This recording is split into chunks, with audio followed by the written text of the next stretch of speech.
Quantas vezes você já ouviu falar da Academia Brasileira de Letras? Certamente incontáveis. Quantas vezes você já contemplou a academia por dentro num dia especial, como o do chá da tarde? Provavelmente nenhuma. Nós estamos começando o programa de hoje, direto do Rio de Janeiro, bem de frente à famosíssima Academia Brasileira de Letras. Este prédio que vocês estão vendo, e nós estamos aqui num momento de pleno funcionamento da academia, este prédio, com seus detalhes, abrigou o pavilhão da França na exposição do centenário da independência do Brasil, em 1922. Esse prédio foi construído para abrigar o pavilhão da França nessa importante exposição do centenário da independência do Brasil, em 1922. Terminada a exposição, o prédio então foi doado à Academia Brasileira de Letras, que até então fazia suas reuniões um dia na casa de um, outro dia na casa de outro. Se vocês caminharem comigo, vocês verão aqui uma homenagem a um dos fundadores da academia, Machado de Assis. Ele fundou-a em 1897, portanto, neste 2007, a academia está gloriosamente comemorando 110 anos. E o Machado de Assis, que aqui está, não só foi um dos fundadores, como foi o seu primeiro presidente. Eu marquei encontro com Max Vilaça, acadêmico, o atual presidente, e ele vai conversar comigo e nos dar alguns detalhes e curiosidades da nossa academia. Vamos lá?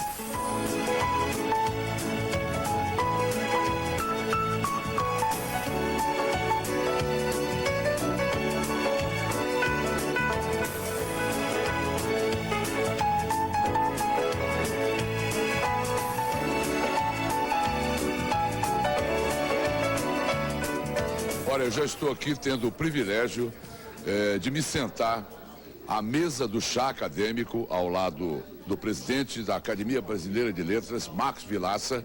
É o 47º presidente desta academia. O Vilaça também é ministro do Tribunal de Contas da União. Começou, não é, Vilaça, a exercer as suas atividades políticas no seu estado, Pernambuco. Eu sou pernambucano ortodoxo. Eu estou vendo que tem bolo de rolo aqui à mesa. Prova maior não há. Prova de maior amor à minha terra não há. Tem bolo de rolo de Pernambuco, mas também tem pão de queijo de Minas. Ah, sim. Tem Academia Brasileira, né? Academia Brasileira. Academia Brasileira. Olha o pastelzinho e vocês podem contemplar. Esse é o chá. Vilaça, conte para eles. Você como acadêmico, pelas suas muitas obras, quase 50 obras, você como político, como o atual presidente, conte ao meu telespectador como é que é essa cerimônia do chá tão famosa da Academia Brasileira de Letras. Isso aqui é um encontro semanal que antecede as reuniões em que a gente se junta aqui para falar bem. Para falar bem. Não tem fofoca. Não tem. É o que mais tem. Mas aqui é um momento de confraternização, de desarme, não é? E depois daqui a gente vai para aquela sala ali adiante que vou lhe mostrar, a seguir a sala das sessões ordinárias. As sessões solenes são embaixo, no Salão Nobre, você depois naturalmente vai mostrar os aficionados do seu programa. E aqui é um encontro que nós estamos aqui, ó. Estou vendo aqui, Moacir Sclia, Arnaldo Nisquier, Domício Proença, Ana Maria Machado, Ana Maria Machado, a Nélida Pinhon, Sábato Magaldi, Hélio Jaguaribe, Marco Maciel, Carlos Nejar. Então, saiu daqui há pouco, estava aqui o Carlos Heitor Coni. Tem os outros estão aí, o Murilo Melo Filho está ali na biblioteca, o Padre Ávila já está na sala de sessão. Ao todo são quantos? Somos 40. São 40. Somos 40. Desde o tempo de Machado? Quando a academia foi fundada com 30 que tomaram posse e escolheram mais 10, 40. Então o número é 40, são o número de acadêmicos. Né? E como é que é o critério? Eleição de um brasileiro que tenha pelo menos um livro publicado. Eleição secreta, se inscreve. E é como um processo como todas as eleições. Não tem muito. Tem uma campanha, você faz campanha, né? Mas é preciso que um acadêmico saia do aquém e vá para o além para que possa chegar Claro. E observe que há muitos anos nós não tínhamos a situação privilegiada, que tanto nos alegra como essa de agora, de hoje, que estamos completos. Nós somos 40, nesse momento somos 40. Isso é muito bom. Quantas mulheres? 4. Qual foi a primeira mulher? Hoje tem Lígia, Fagundes Teles. temos Nélida Pinhon, temos Ana Maria Machado e Zélia Gattai Amado. 4. A primeira mulher foi Raquel de Queiroz. Raquel de Queiroz. Quer dizer que a academia, historicamente, antes de Raquel de Queiroz, nunca teve mulher. Não. E é uma das raras academias a acolher mulher. Não são todas que têm mulher. As academias do mundo. Não são todas. Eu creio que nós fomos a primeira. Esta mesa já se sentaram, só para citar alguns que vocês bem conhecem, Machado de Assis, Joaquim Nabuco, Guimarães Rosa, Manuel Bandeira, João Cabral de Melo Neto. Quer dizer que a mesa é aberta, as pessoas vão chegando, não tem um ritual, como está o Nisquet, já tomou seu chá e agora ele vai para a sessão que vai ser aberta daqui a pouco. Já comeu a frutinha dele. Agora, Vilaça, só para que o telespectador tenha uma boa noção. Então, nós temos esse chá, que é uma coisa muito tradicional, que vem do tempo de Machado de Assis. De tempos bem remotos. Bem remotos. E depois nós temos uma sessão. Qual é a atividade da academia? Por exemplo, nós temos esse acordo. A academia zela pela língua e defende a cultura. A academia é uma editora de porte médio, faz curso, promove ciclo de conferência, apoia o cinema, apoia o teatro.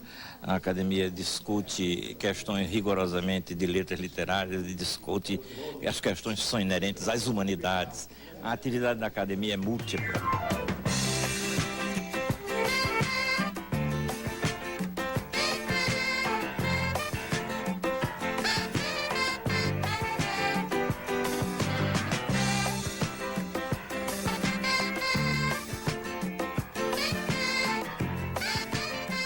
Dentre as muitas raridades concentradas na biblioteca da Academia Brasileira de Letras, eu selecionei pelo menos 4 para vocês terem uma ideia de como vale a pena visitá-la.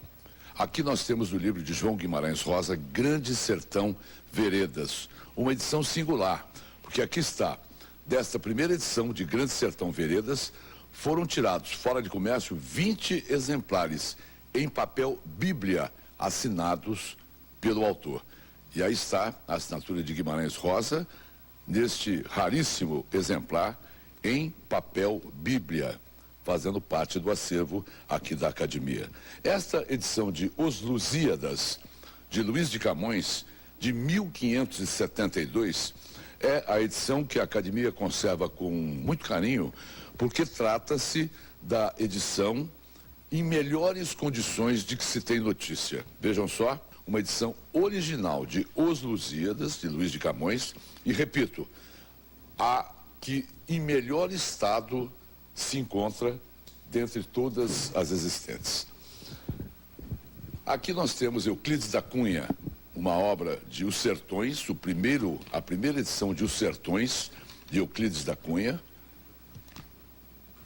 E temos, finalmente, na minha seleção, algo muito especial do poeta Paul Eluard, a Pablo Picasso, onde nós encontramos uma dedicatória de Paul Eluard a Manuel Bandeira, meu primeiro companheiro na poesia, e ao seu gênio revelador, assinado Paul Eluard.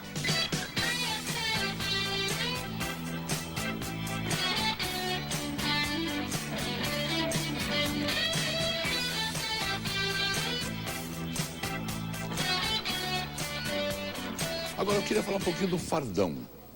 Me fale um pouquinho como é que é o fardão dos acadêmicos. O fardão, quem vai falar sobre o fardão com você é Arnaldo Nisquet. Tá? Nisquet, por favor, Nisquet, como o ângulo da nossa câmera está aqui, eu pediria gentilmente ao acadêmico Arnaldo Nisquet, ex-secretário de Cultura do Rio de Janeiro, para que ele viesse até aqui para nos ajudar a falar um pouquinho.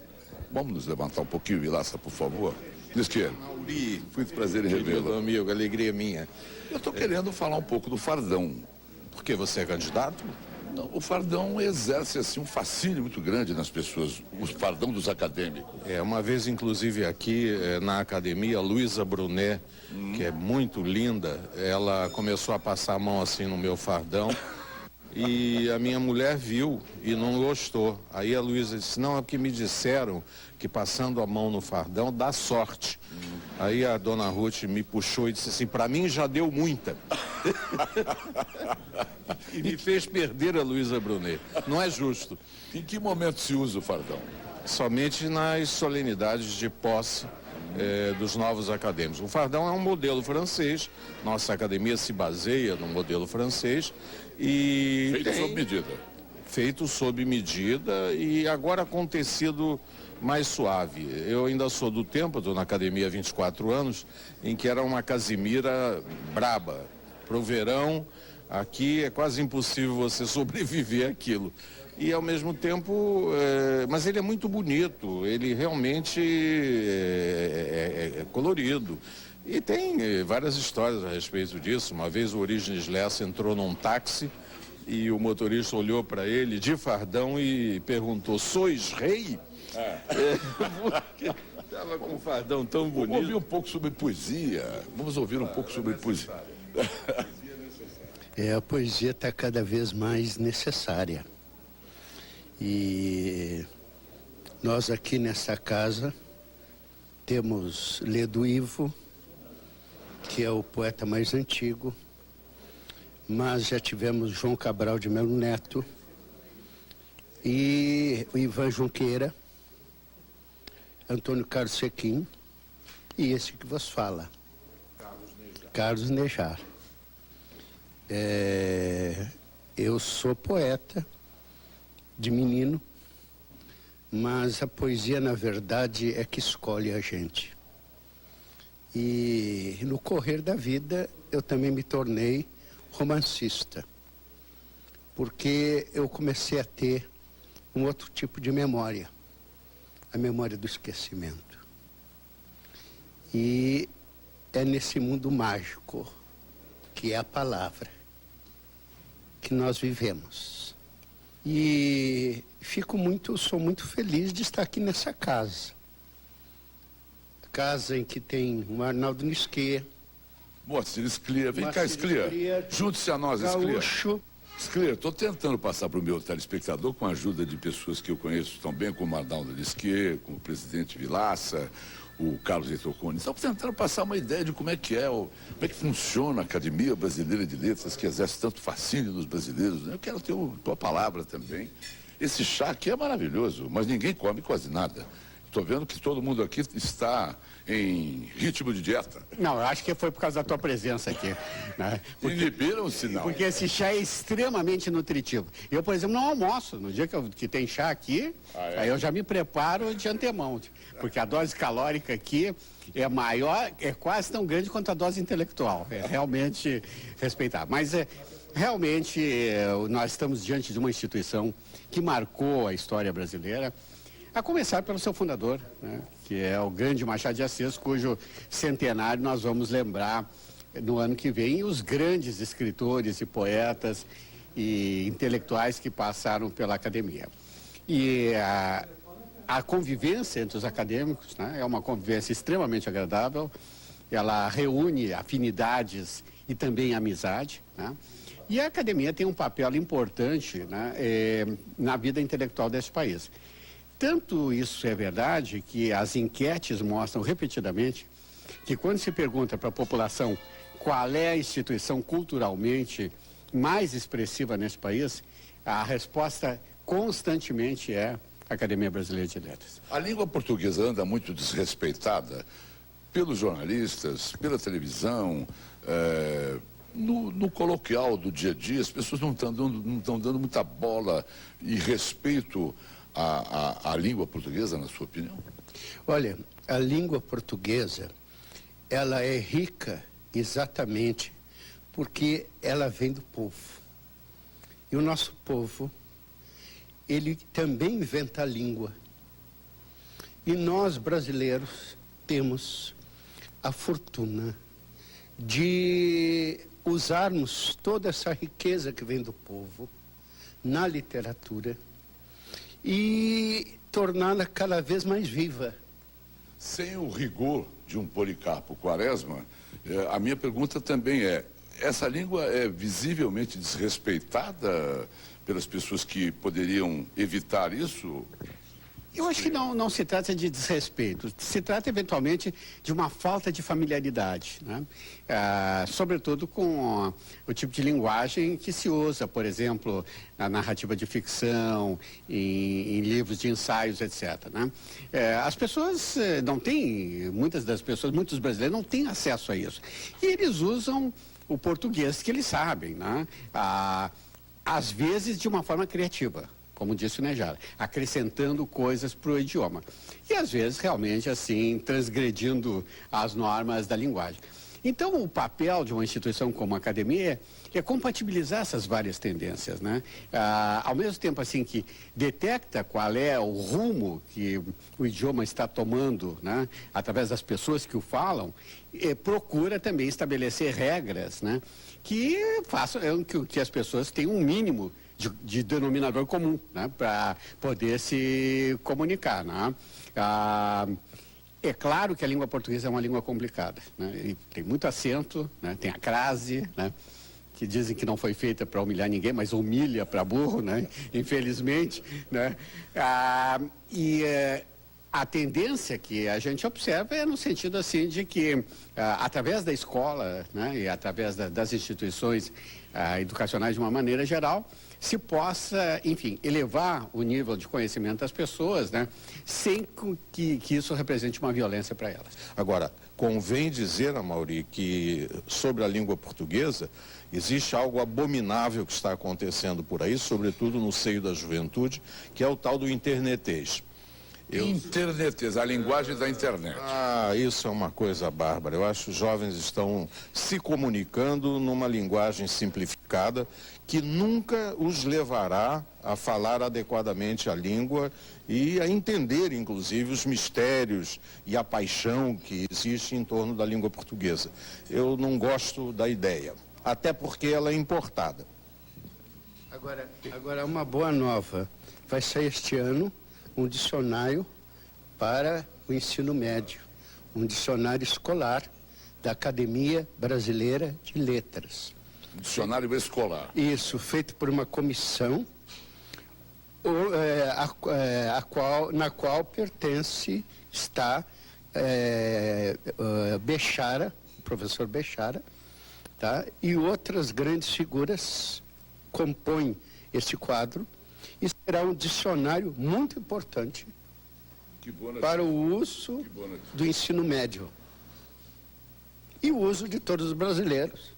Agora, quais são os dias que se pode vir aqui fazer uma visitação à academia e eventualmente até contemplar os acadêmicos no momento do chá? Terças e quintas existem sessões. As terças-feiras são as conferências, as quintas-feiras é o chá oficial, seguido da sessão plenária em que são discutidos os problemas da cultura e da própria academia. E tem também as visitas guiadas, são patrocinadas pela Petrobras e elas são muito procuradas por escolares, marcando com a academia o dia e a hora. Existe toda uma equipe aqui de apresentadores, cantores, músicos, fazendo o tour da academia e com isso mostrando a nossa tradição, que é um dos pesos maiores da casa.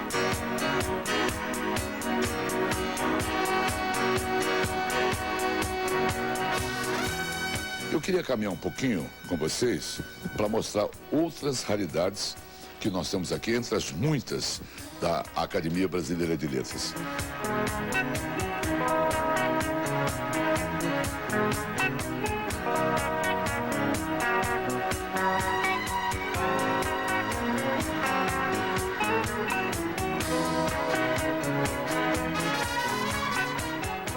Veja o que eu encontrei. Uma obra de Machado de Assis no manuscrito Memorial de Aires, que é conservado pela Academia. A própria letra de Machado de Assis, que foi o primeiro presidente da Academia Brasileira de Letras.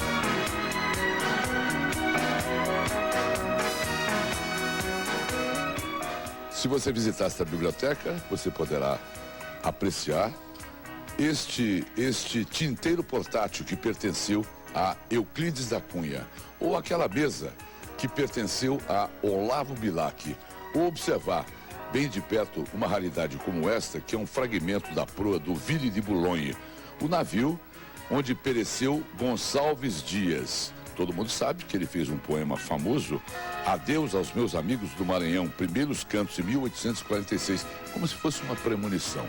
Viajando da França de volta para o Brasil, o navio afundou e desapareceu um dos nossos mais importantes poetas, Gonçalves Dias.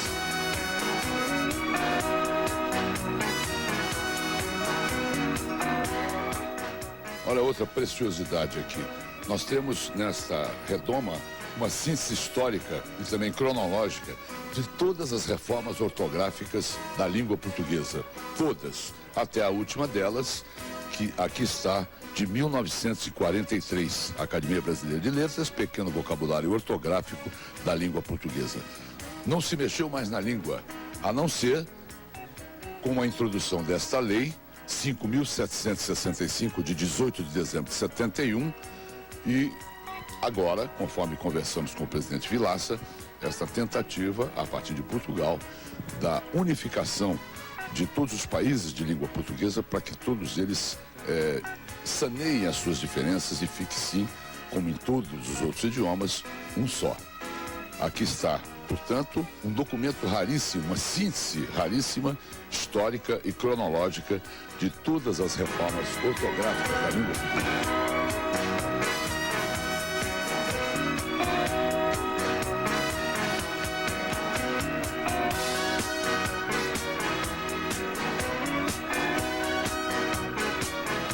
E agora vou entrevistar Carlos Heitor Coni, escritor, jornalista e, neste momento, acadêmico. Você é assíduo, Coni? Nos chás das quintas-feiras, nas reuniões das quintas-feiras? Estou sempre aqui, né? Sempre que eu posso, né? Moro no Rio de Janeiro, né? E sempre que eu posso, é um motivo de viagem, né? De doença.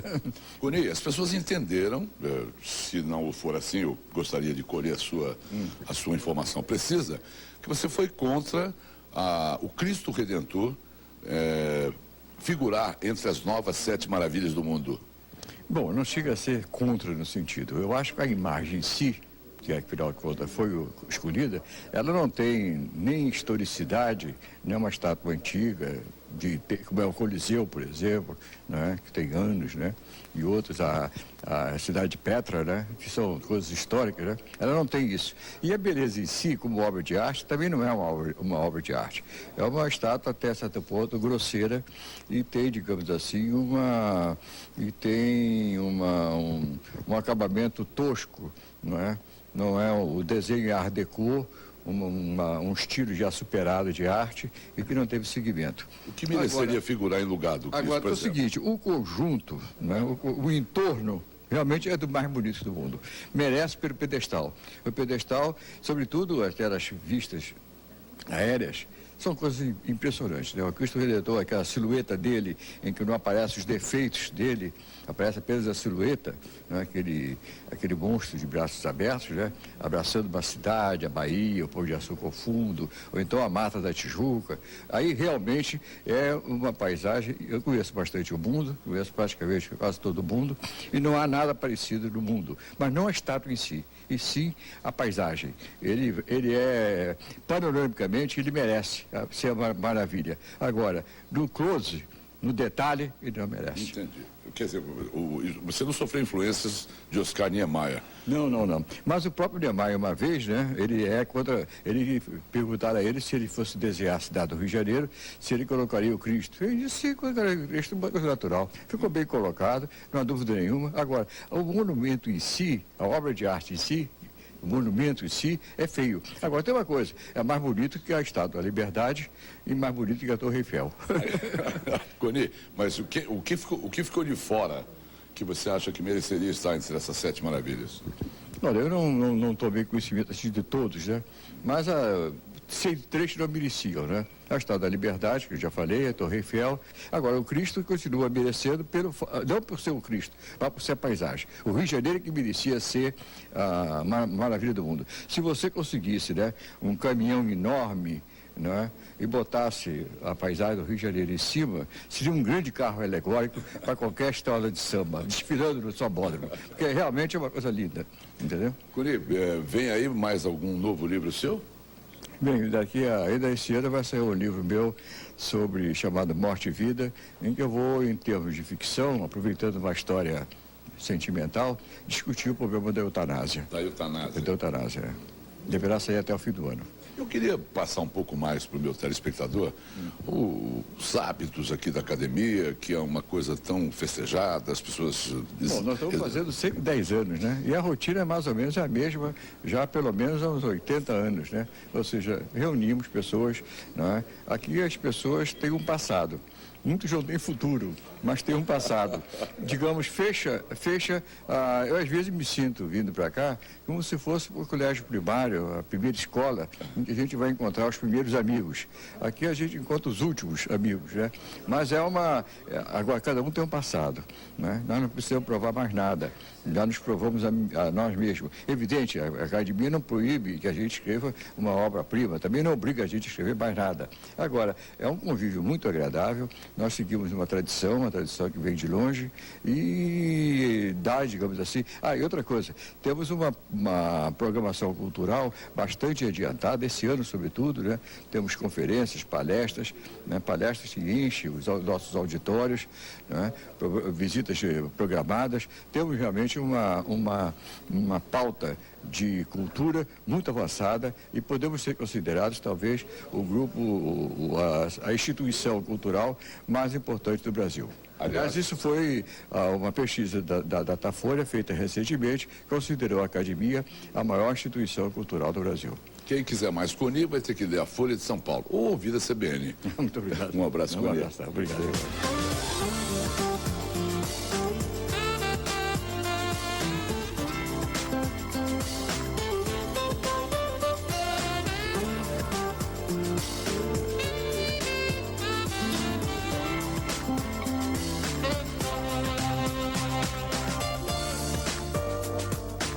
Estou me reencontrando com muito prazer com Nélida Pinhon, desta festa acadêmica Nélida Pinhon.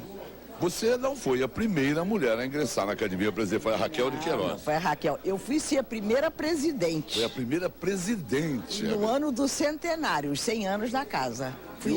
E houve assim, o orgulho machista ficou ferido? Não, ao contrário, eles me elegeram por unanimidade. Por unanimidade. E teriam desejado que eu renovasse o mandato a que eu tinha direito. Eu não quis. Eu fui o único acadêmico, né, presidente, que não quis renovar o mandato. Sabe por quê? Eu disse o seguinte: mas você não vai ficar? Eu disse: não, eu vou para casa visitar a minha alma. Olha que bonito. É isso. Nélida, eu queria que você dissesse o que você acha que o público brasileiro precisaria saber muita coisa. Sobre a academia, sobre a casa. Eu acho que é uma grande fantasia em relação à casa, mas o que é fundamental, a meu juízo, é que a Casa Machado de Assis, a Academia Brasileira de Letras, ocupa o imaginário popular brasileiro. Isto é, faz parte das grandes instâncias brasileiras. Qualquer brasileiro, eu percebo andando pelo país, qualquer classe social, você diz assim, Academia Brasileira de Letras, as pessoas se sentem exaltadas. Eu acho que é um dos maiores orgulhos do Brasil, penso eu. Porque, de verdade, o que eu acho extraordinário é que a academia foi fundada por jovens, né, que você sabe, e pelos grandes nomes da casa. E encerrava no seu bojo uma ambição extraordinária. É como se o Brasil quisesse sair da sua pequenez daquela época, final do século XIX, quisesse ser grande, aspirasse a ser a França. Tanto que copia, literalmente, toda a Academia Francesa de 400 e tantos anos, fundada pelo cardeal Richelieu. Então, o Brasil, né, é um movimento de grandeza, eu acho. que a academia tem dado prova de ter. Nélida, mudando de assunto, você foi homenageada agora recentemente em Madrid, na Semana do Autor. Foi uma coisa gratificante. Fizeram um retrato meu de 11 metros na fachada do Palácio Linares, é verdade. Você se sentiu naturalmente muito bem. Contente. Eu aprendi já muito que você deve agradecer, ficar feliz, mas nunca se esquecer que os prêmios literários internacionais, as comendas, os doutor honoris causa não escrevem os seus livros e não garantem o mundo afetivo. E como é que anda o seu mundo afetivo? O meu mundo afetivo é muito rico, sempre foi. Eu sempre fui uma mulher que eu acreditei nos afetos, no bem-querer, na elegância, uma elegância de dimensão moral, na galanteria. Então eu tenho sido, na medida do possível, fiel às minhas opções de vida. E o Brasil não abunda em cima desses valores que você... Não, ao contrário, hoje o Brasil está primando pela banalidade, pela trivialidade, pela consagração de valores pequenos, menores, né? Mas eu acho que essas circunstâncias são muito passageiras, ouvi, Mauri? São os momentos, entre aspas, trágicos de uma nação, embora não tenha dimensão trágica, mas as nações têm capacidade de se regenerar, igual a cauda da lagartixa, né, amputada, você sabe que regenera e nasce Corta uma a cauda outra, que ela fica viva. Ela não, regenera. Regenera e vira outra lá. Nasce outra. Então o Brasil, para mim, nesse momento, é uma lagartixa que perdeu o rabo, mas vai regenerar. Tem uma história da Nélida Pion que eu quero relembrar aqui e que eu coloquei até no meu livro, Bisbilhotices. Eu preciso ver. Ela não viu, mas eu vou lhe mandar o meu livro. Por favor. A Nélida foi a um leilão da famosa casa Sotheby's em Londres. Sim, é verdade. Sentou-se para poder conhecer aquele ambiente tradicional, a mais importante casa de leilões do mundo, ficou quietinha, mas de repente percebeu que qualquer movimento, qualquer maneio das mãos significava um lance. Aí ela foi ficando tão enrijecida. Com medo que interpretassem um piscar de olho como um lance de 20 mil dólares. Aí eu estava perdida. Saiu com dores musculares. Saí encantada. Você sabe que eu tenho uma vocação para aprender, né? Então eu fiquei imaginando a sutileza dos gestos. Como eu disse para você, né? Há pouco eu disse para o Mauri que ele está muito elegante e que ele está tão contente que ele coloca os pés de uma maneira que eu achei, esses pés é maneira de pô-los no chão, nas raízes, né? De quem está muito contente com a vida. Estou contente de estar aqui merecendo esse privilégio ao lado dos acadêmicos. Pois é, então você vê que eu aprendi que piscar os olhos não é só um ato de sedução, é um ato também de um lance perigosíssimo. Mas um lance de um projeto de sonho, porque a pessoa, por exemplo, eu me lembro, acabou comprando um tapete persa absolutamente extraordinário. Com um piscar de olhos. Assim. Nélida, só para a gente encerrar, fale um pouquinho da sua agenda, dos seus trabalhos, sobre o que você está debruçada nesse momento. Olha, eu tenho uma agenda muito intensa, porque eu viajo praticamente quase todo mês para o exterior, né? Mas eu fiquei muito satisfeita porque eu acabei de entregar um livro de ensaios para a editora e o título é Aprendiz de Homero. É uma grande homenagem que eu presto ao Homero, que é o pai de toda a narrativa, né? E estou também... Vai ser lançado quando? Agora, creio que em outubro, né? E também estou quase terminando, porque é um livro que eu tenho que mandar para a França, para a Espanha, que vai ser uma espécie de livro de memórias. E já tem um título, Coração Andarilho, que sou eu. Nélida Pion, que bom te rever. Muito obrigada e muito boa sorte a todos.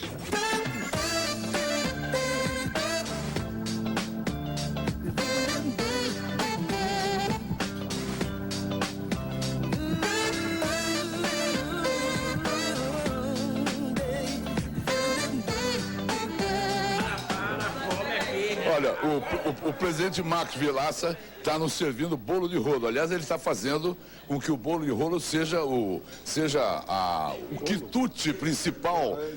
E dá para ele também, que está muito magrinho. Eu vou ter muito prazer em degustar esse bolo de rolo ao lado do senador Marco Maciel aqui, mas vamos daqui a pouquinho, senão não consigo conversar com ele. Olha, Marco Maciel, senador pernambucano, em 2003 ele ocupou a cadeira que que pertenceu a Roberto Marinho. Aliás, seu aniversário foi sábado? Vai ser sábado. Vai ser sábado agora? Sábado agora. Parabéns. Exatamente. E Muito parabéns obrigado. antecipadamente. Isso é isso. E eu queria a sua palavra também nessa nossa visita informal, tentando mostrar ao telespectador como é que é a nossa Academia Brasileira de Letras. Eu acho que a Academia Brasileira de Letras é basicamente a expressão do que é o país. Tem representação de todas as formas de manifestação cultural, inclusive a manifestação política também. Quando a academia foi criada,